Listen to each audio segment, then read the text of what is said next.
जय शिवराय, जय शंभूराजे. रंगपंचमीच्या दिवशी शंभूराजांवर कोणती बलामत आली. मध्यरात्रीचा झुंबारा थंडगार वारा वाहत होता. आज काही केल्या गोदूच्या डोळ्यास डोळा लागत नव्हता. वाड्या शेजारच्या जुनाट पिंपळावरच्या डहाळ्यातून आणि बाजूच्या बांबूच्या वनात वाऱ्याची भिरभिर सुरू होती. पिंपरणीची इवलीशी फळे वाड्यावरच्या हातकौलांवर टपटप आवाज करीत पडू लागली. गोदूने या कुशीवरून त्या कुशीवर मान वळवली. तिच्या मनगटातला हिरवा चुडा अजून उतरला नव्हता. उणापुरा 1 महिनाच झाला असेल तिच्या लग्नाला. तिन्ही सांजेची झाकडाळ एकदा उरकली आणि देवापुढे सासूबाईंचे अंथरूण टाकले की गोदू आपल्या खोलीत यायची. ती पलंगावर पाठ टेकते न टेकते तोवर तिच्या खोलीबाहेर नवऱ्याची दबकती पावले वाजायची. आजची रात्र मात्र गोदूला काहीशी विचित्र वाटत होती. देवघरातल्या समया केव्हाच विजल्या होत्या. पलीकडच्या खोलीतून सासूबाईंच्या घोरण्याचा आवाज ऐकू येत होता. रात्र बरीच झाली होती, मात्र खोलीबाहेर तिच्या नवऱ्याचा निवासरावाचा पत्ता नव्हता. गोठ्यातली जनावरे आणि खुराड्यातली कोंबडीही अजून जागीच होती. आजची उभी रात्रच गोदूला उगाच चित्रविचित्र तितकीच विषण्ण भासत होती. ती मध्येच अंथरुणावरून उठली. एक सोपा ओलांडून तिने हळूच अंगणाकडे नजर टाकली. दिंडी दरवाजाच्या आतल्या बाजूला पडवीवर एक तांबूस लाल मशाल ढणढण जळत असलेली तिने पाहिली. तिथेच खाली पडवीवर कसली शरशी एक तातडीची गुप्त मसलत चाललेली दिसत होती. गोदूचे सासरे त्र्यंबकराव चिंताग्रस्त मनाने चवड्यावर बसले होते. त्यांच्या पुढे निवासराव काहीसा बावरा होऊन बापाकडे टकामका पाहत होता. त्या मसलतीत आणखी 3 अनोळखी भेसूर चेहऱ्यांची माणसे हजर होती.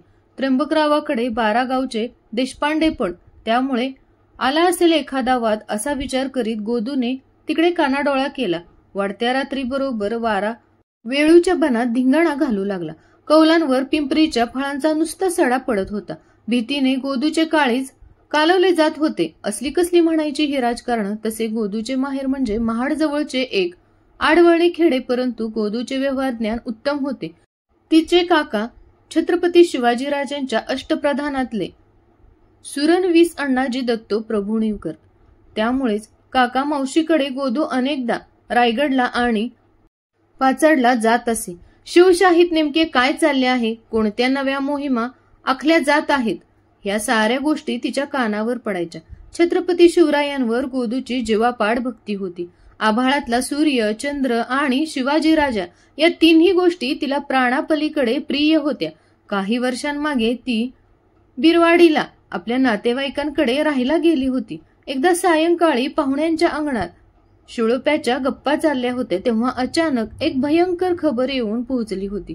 पुण्याजवळचा कोंढाणा किल्ला सर करता करता सरदार तानाजी मालुसरे धारातीर्थी पतन पावले होते. शिवरायांनी गड कमावला होता, पण सिंह गमावला होता. या भयंकर बातमीने सर्वांच्या काळजाचा टवकाच उडाला होता. जसे हे व्रत आजूबाजूच्या चावड्या वस्त्यांमध्ये पसरले, तसं सर्वत्र हलकल्लोळ माजला. परकर पोलक्यातली गोदू आपले इवलेसे कान देऊन ऐकत होती. तानाजी बहादरचा मुडदा पालखीत घातलाय. पालखी इकडच उंबरठ्याला यायला निघाली. पालखीला स्वतः शिवाजीराजांनी खांदा दिलाय. चर्चा चालू असतानाच काही उत्साही पोरे उठली. त्यांनी पालखीला सामोरे जायचा निर्णय घेतला.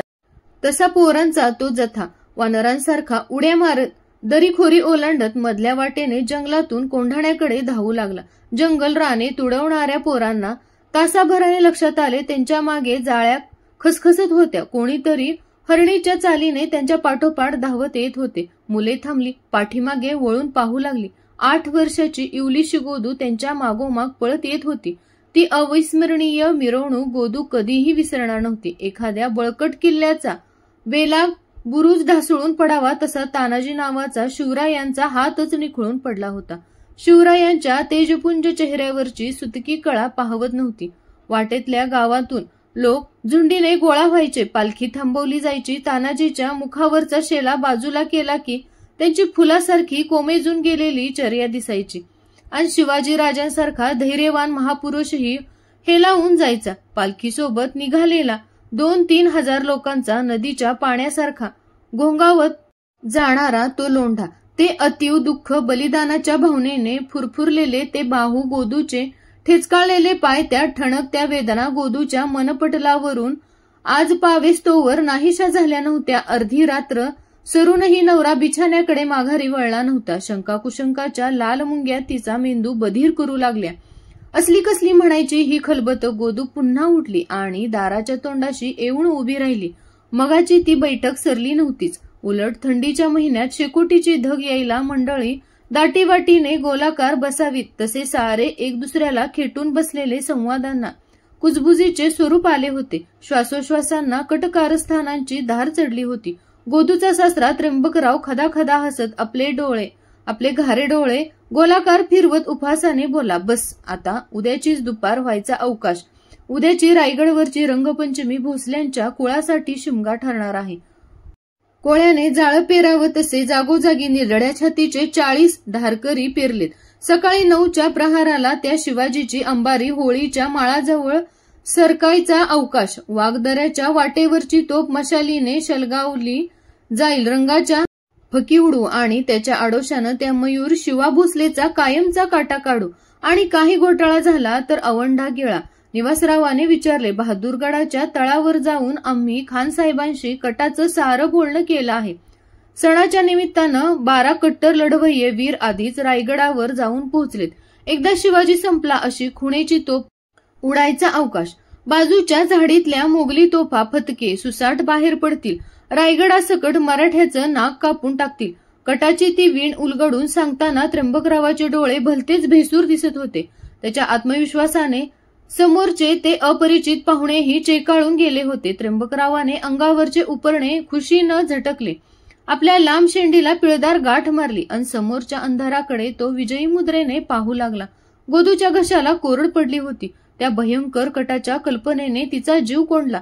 तिला आपल्याच श्वासाची भीती वाटू लागली. म्हणून तिने पदराचा बोळा करून तोंडात घातला आणि ती परसदाराकडे धावली. बाहेरचं भिरभिर वारं तिच्या मेंदूमध्ये घुसलं. तिच्या पावलांना विलक्षण गती प्राप्त झाली. तिने पागेतल्या खुंटावळ्यावरचं सामान काढलं आणि 60-70 घोड्यांच्या पागेतून पाखऱ्या नावाचा बळीच्या पंखासारखा फुरफुरता घोडा निवडला. झटकन घोड्यावर उडी ठोकून तिने कचकन टाच मारून लगाम मागे खेचला आणि रात्रीच्या थंडी वाऱ्यातून अंधाराच्या डोहातून तिचा घोडा रायगडाच्या दिशेने झेप घेऊ लागला. गोदू जशी काही वाऱ्याच्याच पाठीवर स्वार झाली होती. वाटेतल्या झाडांची, ओढ्या ओंगळींची, कशाचीही तिला आता पर्वा नव्हती. रिकबीमध्ये पाय रुतवून पालथे पडून पाठीची कमान करीत ती रिकबीतच अर्धीमुर्दी उभी राहत होती. चल पळ मर्दा, घे बिगी बिगी दाव असे ओरडत होती. घोड्याच्या तोंडाला फेस येत होता. त्याचे तुषार तिच्या मुखावर उमटत होते. बघता बघता गोदू पाचडच्या वेशीपाशी जाऊन पोचली. आता पहाट सरत होती. डोंगरकडे सुळके, गडावरच्या माच्या हिरकणीचा बुरुज अन पल्याडचा कोकण दिव्याचा उंच कडा साऱ्या डोंगररांगा आणि कातीवकडे अंधारातून डोकं बाहेर काढू लागले होते. पाचड पाठीमागे पडलं. घोडा समोरची तपी चढण वेगाने चढू लागला. अन उजडता गोदूच्या डोळ्यापुढे चितदरवाजाची कमान उभी राहिली. बापू, मगाशी आपल्या वाड्यामाग कुणाच्या तरी जनावराची पावलं वाजल्यासारखा आवाज आला होता बघा. निवासरावने आदेश बोलून दाखवला. तिघेही गांगारले. शंकेची इंगळी काळजाला डसली. वाडकरांच्या वाड्यामध्ये गडबड उडाली. बैठकीतून सर्वजण पटापट उठले. वाड्याच्या पाठीमागं धावले तर पाठचा दरवाजा उघडा होता. पागेचेही दार सताड मोकळे आणि आश्चर्य म्हणजे पाखऱ्या नावाचा सर्वात चपळ आणि तगडा घोडा जागेवर नव्हता. सळसळत्या पिंपळाच्या बुडाखाली सर्वजण घाबरून उभे होते. इतक्यात निवासरावची म्हातारी आई तिथे पोहोचले. घरातून आपली सूनबाई कुठे गडप झाली आहे असं विचारू लागली. आता मात्र त्र्यंबकराव वैतागून मनगट चावू लागला. कसली म्हणायची ही बलामत, कसली म्हणायची ही भानामती. पागेत घोडा नाही, घरात सून नाही. तितक्यात मोठ्याने भोकड पसरत निवासराव आतून बाहेर आला. बापू, घात झाला घात. पळाली, तुमची सून पळाली. म्हणजे रे, मी शपथ घेऊन सांगतो, ती छिनाल राण शिवाची भगत आहे. ती घोडा घेऊन रायगडाकडे धावली असणार. आपलं बिंग फोडायला. बाप लेकरांचे चेहरे खरकन उतरले होते. आखूड दाढीची आणि भेसूर तोंडाची ती पाहुणे मंडळीही घाबरून गेली होती. एका पाठोपाठ अशी 5-6 घोडी पागेतून बाहेर पडली. सारेजण वाऱ्याच्या वेगाने रायगडाकडे धाव घेत होते. काय वाटेल ते करून गोदूला वाटेतच रोखायचे होते, तरच पुढची बला टळणार होती. सारेजण रायगडाच्या दिशेने त्वेषाने घोडी दामटीत होते. एकदाची चितदरवाजाची पाषाणी कमान दिसली आणि धाप लागलेल्या गोदूने जागीच घोडा रोखला. ती स्वतः घामाने डबडबून गेली होती, पण तिच्या मांडीखालचा घोडाही दमून गेला होता. त्याच्या तोंडाला लाळेचा लोळ वाहत होता. त्याच वेळी हातातल्या भाल्याच्या काठीचा आधार घेत गोदू उठली. तिने डोंबाऱ्याच्या पोरासारखी काठी धरून पुढच्या बाजूला उडी ठोकली आणि एकही क्षण न दवडता ती बाणासारखी दरवाजाकडे धावली. दारावर जोर जोरात धक्के देत ती मोठमोठ्याने आरोळ्या देऊ लागली. अरे घात झाला घात, दरवाजा उघडा, दार उघडा दार. तिचा चिरका आवाज अंधाराचं काळीच कापीत गेला. रात्रभर जागलेले 2-3 पहारेकरी कमानीच्या टोकावर आले. दिवट्यांच्या लाल प्रकाशात त्यांनी खाली उभ्या असलेल्या गोदूकडे रोखून पाहिलं. तिचे विस्कटलेले ध्यान कोणाशी तरी हातघाई करून आल्यासारखे दिसत होते. घाणेरीच्या झुडपाने चेहरा ओरखडलेला, अंगावरचे लुगडेही फाटलेले. ती बेंबीच्या देठापासून ओरडत कळवळून बोलली, पहारेकरी दादा, दरवाजा उघडा हो, दरवाजा. मला राजांना तातडीने भेटायचं, अगदी आत्ताच्या आत्ता. कोण, कुठली ग तू? तुला शिवाजीराजांचा कायदा माहित नाही का? पण दादा, किल्लेदार सकाळी 7 प्रहरालाच किल्ल्यांचा जुडगा घेऊन इथे येतील, तेव्हाच दरवाजा उघडेल, तोवर नाही. वरून पहारेकऱ्याचा राकट आवाज आला. पण तोवर घात होईल हो, घात. राजांच्या जीवाला धोका आहे, दया करा, मला आत सोडा हो. पहारेकरी हसले. रात्री बेरात्री असे अनेक वेडेखोळे जीव आणि भूतखेत दरवाजाच्या आजूबाजूला फिरत असतात म्हणे. गोदू मात्र वेडीपिशी झाली होती. काहीही करून ही भयंकर बातमी तिला तात्काळ गडावर पोहोचवायची होती. तिने खूप अर्जवे केली. ती ओरडली, किंचाळली, विनवण्या करून कंटाळली. आता इथे थांबून वेळ गमावण्यात काही हाशील होणार नव्हते. ती तेथून हळूच बाजूला झाली. करवंदीच्या जाळ्यातून चित दरवाजाच्या पश्चिमेला ती भूतासारखी पुढे सरकू लागली. आईच्या मांडीवर असल्यापासून ती बहादूर हिरकणी गवळणीची गोष्ट ऐकत आली होती. एकदा सायंकाळच्या दरवाजे बंद झाले, त्यामुळे वर दुधाची विक्री करायला आलेली हिरकणी गवळण अडकून पडली. किल्ल्याच्या तळाशीच तिची वाडी होती. तिचे दूध पिते लेकरू घरात एकटे होते. आपल्या लेकराला स्तनपान करण्यासाठी एका आईचा जीव आसूसला होता. त्याच बेहोशीत रात्रीच्या अंधारात ती किल्ल्याचा कातीव कडा उतरून धाडसानं खाली गेली होती. लेकराच्या भुकीसाठी एका आईने आपला जीव धोक्यात घातला होता. आता इथे एका पराक्रमी महायोद्ध्याचा जीव धोक्यात होता. त्याच्या अस्तित्वाने दगडाधोंड्याच्या या माळरानाला स्वराज्याचा शेंदूर फासला गेला होता. गावागावातले वादतंटे हटले होते. गोरगरिबांच्या लेकीबाळींची अब्रू वाचली होती आणि रानातलेही लांडगे हटले. ज्याच्यामुळे देवळात देव होते त्याचे देव राहिले होते आणि डोईवरच्या शेंड्या वाचल्या. त्या मराठ्यांच्या पंचप्राणाचा, शिवाजीराजांचा जीव धोक्यात होता. त्यासाठी नक्कीच काहीतरी करायला हवं होतं. कोंढाणा सर करणाऱ्या तानाजीच्या यशवंती घोरपडीसारखा गोदूचा जीव तळमळू लागला. ती झाडे झुडपे पालथी घालत होती आणि वर चढून जाण्यासाठी एखादी वाट, चोर वाट आहे का याचा शोध घेत होती. पण तिला तसा जास्त वेळ दौडावा लागला नाही. पावसाळ्यात किल्ल्यावरून धो धो वाहणारे पाणी बाहेर काढण्यासाठी पुसाटीच्या एका बुरुजाला 1, 2, 3 मनगटा एवढे भूक रिकामे सोडण्यात आले होते. मागचा पुढचा विचार न करता गोदूने आपली मुंडी त्या भोकामध्ये घातली आणि उभ्या कातळांना कोपराच्या दुसण्या देत ती वर सरकू लागली. त्या धडपडीत तिचे अंग अनेक ठिकाणी सोलपटून गेले. अंगावरचे लुगडे जागोजागी फाटले. जीव कोंदटला, श्वास गुदमरला, परंतु शिवरायांचे आणि आई भवानीचे नाव घेत एकदाची ती वर चढू लागली. रायगडचा अंधार नाहीसा होऊ लागला. पहाटेपासून रंगपंचमीची तयारी सुरू होती. किल्ल्यावरचे राजरस्ते फुलामाळांनी, झिरमुळ्या तोरणांनी सजवले गेले होते. शिवाजीराजांच्या प्रासादापुढे सनई चौघडा वाजत होता. झुली आणि पाखरा चढवून हत्ती सजवले जात होते. फकीर गोसावी लहान मुले बाळे सारीच नवे रंगबिरंगी कपडे घालून इकडे तिकडे हुंदडू लागले होते. कमरेला तलवार खुचलेले आणि हातामध्ये भालेबरच्या घेतलेले पहारेकरी महाराजांच्या दरवाजावर खडा पहारा देत होते. तितक्यात बेभान झालेली गोदू तिथे धावत आली. पहारेकऱ्यांच्या हातापाया पडत त्यांना विनवू लागली. मला महाराजांना भेटू द्या हो, महाराजांना भेटू द्या. गोदू पुन्हा पुन्हा विनवू लागली. अनेक वेळा सांगूनही ती मागे हटेना तेव्हा पहारेकरी तिच्यावर कडाडले. कशासाठी कशासाठी भेटायचंय तुला महाराजांना? इतक्यात पलीकडून घोड्यांच्या टापांचे जोरदार आवाज आले. सर्जा नावाच्या उंच पाठीच्या आणि आभाळी रंगाच्या घोड्यावर एक अत्यंत देखणा राजकुमार बसला होता.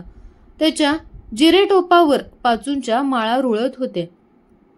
त्याचा रंग फकट तांबूस, रुंद कपाळ, गरुडाच्या नाकासारखी नाकसरी, गडद काळे डोळे, एकूणच त्याचे व्यक्तिमत्व कोणाच्याही डोळ्यात सहज भरणारे होते. रेशमी केसांची त्याची कोवळी कातीव दाढी, पल्लेदार मिशा आणि खांद्यावर रोळणारे मुलायम केस त्याच्या उपजत सौंदर्यात भर घालत होते. तो उमदावीर घोडा उडवत तेथे येऊन पोहोचला. त्याबरोबर शंभूराजे, संभाजीराजे अशी कुजबूज वाढली. शंभूराजांच्या पाठोपाठ घोळदार, जोत्याजी, केसरकर, कवी कलश, जगदेवराव असे राजांचे उमदे सहकारी घोडा फेकत तेथे येऊन पोहोचले. त्यांच्या सोबतीनेच महार जातीचा रायाप्पा चालला होता. त्याच्या डोक्यावर जिरेटोप वा पिळदार मराठी पगडी नव्हती, तर एक साधेच मुसांडे आणि अंगात घोंगडीच्या वस्त्रापासून बनवलेली काचोळी होती. तो दिसायला काळपट, उग्र, राकट मिशांचा आणि भेदक डोळ्यांचा शेतकरीच होता. पण तो आपला घोडा शंभूराजांच्या आणि कवी कलशांच्या सोबतच हाकत होता. रंगपंचमीच्या दिवशी तसे युवराज शंभूराजे नेहमी खुशाल आणि काहीसे स्वच्छंदी दिसत. मात्र आज त्यांच्या चेहऱ्यावर रात्रभराचे जागरण दिसत होते. डोळे ससाण्यासारखे काहीतरी शोधत होते. त्यांच्या सोबती सुद्धा मध्यान्ह रात्रीनंतर युवराजांच्या बरोबर भवानी कड्याच्या आणि टकमक टोकाच्या अंगाने दौड करून आले होते. सणाच्या मुहूर्तावर गडावर काहीतरी गडबड होणार असल्याचा युवराजांना वास लागला होता. त्यामुळेच त्यांचे मूळचे पाणीदार जागृत पण आता काहीसे तारवटलेले डोळे चौफेरी फिरत होते. गोदू पहारेकऱ्यांना राजांच्या जीवाला धोका आहे असे कळवळून सांगत होती. तेवढ्यात शंभूराजांचा फुरफुरता घोडा तेथे समोर येऊन थांबला. वस्त्रे फाटलेल्या गोंधळलेल्या स्थितीमध्ये उभ्या असलेल्या गोदूकडे युवराजांनी बघितले. शंभूराजांना समोर पाहताच गोदू त्यांच्याकडे भिंगरीसारखी धावली. ती ओरडली, युवराज, युवराज, आपल्या राजांच्या जीवाला धोका आहे, राजांच्या जीवाला धोका. शंभूराजांनी जोतेजी आणि रायप्पाला हळूच सांगितले, सर्वांपुढं वाच्यता नको, चला घ्या सोबत ह्या बाईला. शंभूराजांचा घोडा आपल्या महालाकडे उधळला. पाठोपाठ गोदूला घेऊन त्यांचे सहकारी वाड्याकडे त्वरेने गेले. आतल्या आपल्या खाजगी सदरेवर शंभूराजांनी चौकशीला सुरुवात केली. गोदूने आपल्या सासऱ्याच्या आणि नवऱ्याच्या पापाचा पाढा वाचला. शंभूराजांना प्रथम दर्शनी तिच्या बोलण्यात सत्यांश दिसला. सदरेवरची गडबड ऐकून तोवर येसूबाईही तेथे येऊन दाखल झाल्या होत्या. गोदूचे कथन ऐकून युवराज कवी कलशांना बोलले, आता पटली ना खात्री? काय युवराज, ह्या पंचमीला काहीतरी घडणार याची आम्हाला खात्री होतीच. आपण वेळेत दक्ष राहिलात हे खूप चांगलं झालं. पण राजन, गडावरचे सर्व पहारे चौक्या तपासून झाल्या. आता कोणताही धोका नाही दिसत. असं म्हणून चालणार नाही कविराज. आमचे आबासाहेब सांगतात तशी अखंड सावधानता हवी. चला आपण सर्वजण आपापल्या मोर्चावर चला. आणि कविराज, ते वाडकरी पितापुत्र इथं कुठं आढळले तर त्यांना तात्काळ कैद करा. हवं तर त्यांच्या गावावर माणसं पाठवा, पण आजच त्यांना जेरबंद करा. जशी आज्ञा. राजन असे म्हणत आपली पाठ न दाखवता मुजरा करत युवराजांचे सर्व सहकारी लागलीच कामगिरीवर बाहेर पडले. अतिशय घाबरून गेलेल्या, थरथरत उभ्या असलेल्या गोदूकडे युवराजांनी एक नजर टाकली. त्यांनी येसूबाईंना सांगितले, हिला लैला चांगली वस्त्र द्या. आम्हाला वाटतं रायगडावर येणारी मोठी बलामत हिच्यामुळे टळली. तिचा जीव धोक्यात येऊ शकतो. या गोदूला आपण संरक्षण द्या. युवराज तातडीने स्नानगृहाकडे वळले. पूजा अर्चा आटोपून त्यांना त्वरेने बाहेर पडायचे होते. आता रायगडावर लख्ख उजाडले होते. जागोजाग लेझिमवाली पोरे आणि दांडपट्टा खेळणारे खेळगडी घोळक्याने गोळा होऊ लागले होते. सनई चौघडा, फुलांची आरास, रांगोळ्या, इकडे तिकडे उधळणारे तरुण, अशी शिवरायांच्या राजप्रासादासमोर उत्सवाला बहार आली होती. तितक्यात अतिशय घाबरून गेलेले त्र्यंबकराव आणि निवासराव तेथे येऊन पोहोचले. आपल्या आधी जर गोदू महाराजांना जाऊन भिडली आणि आपले बिंग फुटले तर आपणाला कडेलोटाशिवाय अन्य शिक्षा मिळणारच नाही, याची बापलेकांना पुरती कल्पना होती. त्र्यंबकराव एका पहारेकऱ्याला दबक्या दबक्या आवाजात विचारू लागला. नारंगी लुगड्यातली, खडीची चोळी घातलेली एक तरणी ताठी इकडं आलेली बघितलीत का? होय होय, मघाशी एक बया इथं आली होती, पण मघाशीच तिला घेऊन शंभूराजे गेले आपल्या वाड्याकडं. ती गोष्ट ऐकून वाडकरी पितापुत्र काहीसे बावरले, पण लगेच सावरले सुद्धा. गोदूने आपल्या विरुद्ध कांगावा करण्याआधी तिलाच बदनाम करायचे ही नामी संधी चालून आली होती. आपल्या गळ्यामध्ये पडणारी पेटत्या फटाक्यांचे माळ काढून ती बेसावध युवराजांच्या गळ्यामध्ये घालायची. बायाबापड्यांच्या नावे शंभूराजांना बदनाम करायची कारस्थाने आधी चालूच होती. त्यात गोदूचेही प्रकरण खपू. अंगावर आलेले भयंकर संकट कसे का होईना टळले म्हणजे चांगले. ते दोघेही पितापुत्र शंभूराजांच्या वाड्याकडे धावले. मात्र प्रत्यक्ष तिथे पोहोचल्यावर दोघांनी एकमेकांना चेतवायचा प्रयत्न केला, पण भीतीने त्यांचे पाय लटपटू लागले. सिंहाच्या गुहेत शिरून त्याला ललकारण्याची हिंमत त्या दोघांमध्येही नव्हती. घाबरलेल्या बापलेकांनी घोडी तशीच पुन्हा महाराजांच्या राजप्रासादाकडे वळवली. आज पंचमीच्या मिरवणुकीत सामील होण्यासाठी राजांच्या वाड्यापुढे तोबा गर्दी गोळा झाली होती. पंचक्रोशीतले सारे हौसे गौसे आणि नवसे तिथे जमले होते. थोड्याच वेळात महाराज पालखीतून जगदीश्वराच्या मंदिराकडे मिरवणुकीने निघणार होते. तितक्यात त्र्यंबकरावाने तोंडावर पालथी मूठ ठेवली आणि ठो ठो बोंबा मारत तो ओरडू लागला. पळवली पळवली हो, युवराजांनी गरीबाची सून पळवली. आता मी बिना बायकोचा कुठं जाऊ? गणगोताला तोंड कसं दाखवू? आपल्याच हाताने आपले थोबाड फोडत निवासराव मोठ्याने रडू लागला. तिथे जमलेले बघे आणि मानकरी सुद्धा चक्रावले. प्रत्यक्ष छत्रपती शिवरायांच्या ज्येष्ठ पुत्रावर असा कोणी आळ घ्यावा? उद्याच्या राजगादीच्या धन्यावर अशी उघड चिखलपेक करावी, तीही महाराजांच्या राजप्रासादासमोर. अवतीभोवती गर्दी वाढली तसे त्र्यंबकराव आणि निवासराव यांनी मोठ्याने भोकाड पसरले. आपल्याच श्रीमुखात भडकावत त्र्यंबकराव गरजला. लोक हो, न्यायाच्याच घरी अन्याय घडणार असेल तर आम्ही गरिबांनी कुठं जायचं?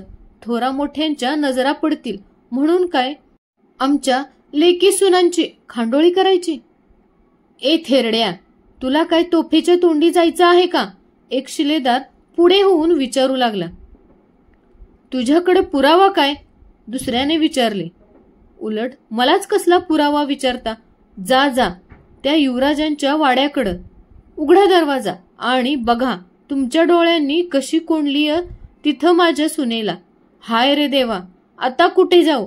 डोक्यावरचे मुंडासे काढून त्र्यंबकराव गळे काढू लागला. पण हे घडले तरी कसे? बघे विचारू लागले. मी सांगतो की, हातवारे करता निवासराव बोलला. 4 दिवसामागे युवराज शिकारीला चालले होते. तिथे पाणवठ्यावर ह्या गरीबाच्या बायकोवर शंभूराजांची नजर पडायचं निमित्त झालं. अन आज रायगडावरून लष्कराचं एक पथकच आमच्या घरावर चालून आलं. शंभूराजांच्या त्या दुष्ट धटिंगणाने तिला अक्षरशः ओढून आणली हो. अरे युवराजांचे रंगमहाल रंगवा अन आम्हा गरिबांच्या अब्रूचे धिंडवडे काढा रे, त्र्यंबकराव मोठमोठ्याने ओरडत होता. एकाएकी हालचाल झाली. एक खासी पालखी घेऊन भुई तेथे धावत आली. शिवाजी राजांच्या अष्टप्रधानापैकी एक न्यायाधीश प्रल्हाद निराजे पालखीतून खाली उतरली. त्याच वेळी वाडकरी पितापुत्रांचा तमाशा तेथे सुरू होता. तो म्हणताच ताकभात ओळखणाऱ्या प्रल्हाद पंताच्या ध्यानात तो सर्व प्रकार आला. त्यांनाही खूप खेद वाटला. नेमका सणाच दिवशीचाच हा असा गलिच्छ प्रकार युवराजांकडून घडावा. करोडो होनाचं राज्य उभारणाऱ्या शिवाजीराजांच्या पदरी ही बदनामी यावी. कपाळाचा घाम टिपीत प्रल्हाद पंत तडक आत सदरेवर गेले. महाराजांना मुजरा करायचा रोजचा शरस्ताही त्यांनी सांभाळला नाही. त्यांनी बाहेरचा तो प्रकार लागलीच महाराजांच्या कानावर घातला. तेवढ्यात हिंदवी स्वराज्यातील विद्वान न्यायाधीश काझी मुल्लासाहेबही सदरेवर येऊन पोहोचले. तेही घाबऱ्या नजरेने राजांकडे पाहू लागले. राजांनी तातडीने पुढची पावले टाकली. वाडकरी पितापुत्रांना आत बोलावून घेतले. त्र्यंबकराव राजांच्या पायावर डोकं आपटीत अंगावर आभाळ कोसळल्यासारखाच ओरडत बोलला, महाराज, खुद्द युवराजांकडून अशी आगळीक घडणार असेल तर आम्ही जगायचं तरी कसं? तिकडं मोगलाईत रस्त्यावरी दिसेल त्या देखण्या बाईला जनानखान्यात खेचतात म्हण, आणि इथं खामोश. राजे तार स्वरात कडाडले. त्र्यंबकराव, आपली जीभ आवरा. खूप बोलला आहात आपण. शिवाजीराजांची मुद्रा अतिशय गंभीर दिसू लागली. खरे तर पहाटेच देवपूजा आटोपून उंची वस्त्रालंकार परिधान करून शिवाजीराजे पंचमीच्या सोहळ्यासाठी बाहेर पडायच्या विचारात होते. मात्र आज सणासुदीचा मुहूर्त साधून अंगावर रंगाऐवजी बेब्रूचा बुक्का उडवला जाईल याची त्यांना बिलकुल कल्पना नव्हती. शंभूराजांच्या माता पुतळाबाई सणाच्या निमित्ताने पायथ्याचा पाचाडचा वाडा सोडून गडावर सावत्र माता आल्या होत्या. त्यांनी पोलादपूरच्या सराफकट्ट्यावरून एक खास रत्नकंठा घडवून आणला होता. होळीच्या निमित्तानं आपल्या लाडक्या शंभू बाळांना त्यांना तो पेश करायचा होता. पण त्या अचानक उद्भवलेल्या प्रकाराने पुतळाबाई मासाहेबही दीडमुठ होऊन गेल्या होत्या. थोरल्या महाराजांसोबत देवपूजेसाठी सोयराबाई बाहेर पडणार होत्या. गळ्यामध्ये रत्नमाळा, सोन्याचा कमरदाब लेऊन खांद्यावर भरजरी शाल पांघरून त्या तयारीनेच उभे होते. पण ह्या अचानक उद्भवलेल्या प्रकाराने त्याही अचंबित झाल्या. आपल्या मुद्रेवरचा भाव कोणाला दिसू नये ह्याचा त्या कसोशीने प्रयत्न करत होत्या. परंतु शंभूराजांच्या अब्रूचे निघत असलेले धिंडवडे पाहून न कळत त्यांच्या खानदानी चर्येवर एक छदनीपणाची रेख उमटत होती. मात्र युवराजांवरील त्या आरोपाने शिवरायांइतकेच पुतळाबाईंचे काळीजही आतल्या आत तुटत होते. काही महिन्यामागे अण्णाजी दत्तोंची कन्या हंसा आणि युवराज शंभूराजांच्या संबंधाबाबत अशाच वावड्या उठल्या होत्या. शंभूराजांबाबत असे का घडावे? सणासुदीच्या मंगल दिवशी नाचक्कीचा असा प्रसंग का ओढवावा याचेच महाराजांना वैषम्य वाटत होते. औरंगजेबासह मोठमोठ्या शत्रूसमोर ताट उभी राहणारी त्यांची गर्दन आज शर्मेने खाली झुकली होती. मात्र त्यांच्यातल्या जाणत्या राजाने मनातल्या मनात भावनेच्या पुराला तुंब घातला. युवराजांबद्दलचे काळजातले मायेचे सारे झरे आटल्यासारखे झाले. कर्तव्याचा राजदंड त्यांनी आपल्या हाती घट्ट पकडला होता. ते शांत, धीम्या पण धारदार शब्दात इतकेच बोलले, हे पहा त्र्यंबकराव, बाहेरचा पालखी सोहळा उरकू दे. तोवर आपण निश्चिंत मनानं इथंच बसून राहा. गुन्हेगार कितीही मोठा असला तरी त्याची चौकशी होईल, तुम्हाला न्याय मिळेल. बाहेर पडणाऱ्या राजांची पावले अडखळली. त्यांनी काझी मुल्ला साहेबांना जवळ बोलावले. त्यांच्या पिकल्या लांब रुळदार दाढीवर राजांचा खूप भरवसा होता. राज्यातले एक धनिक न्यायाधीश म्हणून मुल्लासाहेब मुसलमानी रयतेपेक्षाही मराठ्यांमध्ये अधिक प्रिय. राजांनी त्यांना सूचना दिल्या, काही सूचना दिल्या. मुल्लासाहेबांनी राजांना आदराने कुर्निसात केला. ते पुढच्या कामगिरीसाठी तातडीने बाहेर निघून गेले. राजदरबारातून बाहेर पडता पडता पुतळाबाईंनी शंभूराजांच्या महलाकडे नजर टाकली. तेव्हा त्यांच्या डोळ्यातून उष्ण अश्रू ओघळले. तुम्हाला हा व्हिडिओ कसा वाटला हे कमेंट करून नक्की कळवा. यापुढील भाग लवकरच सादर करण्यात येईल. तोपर्यंत सर्वांना जय हिंद, जय महाराष्ट्र, जय शिवराय, जय शंभूराजे.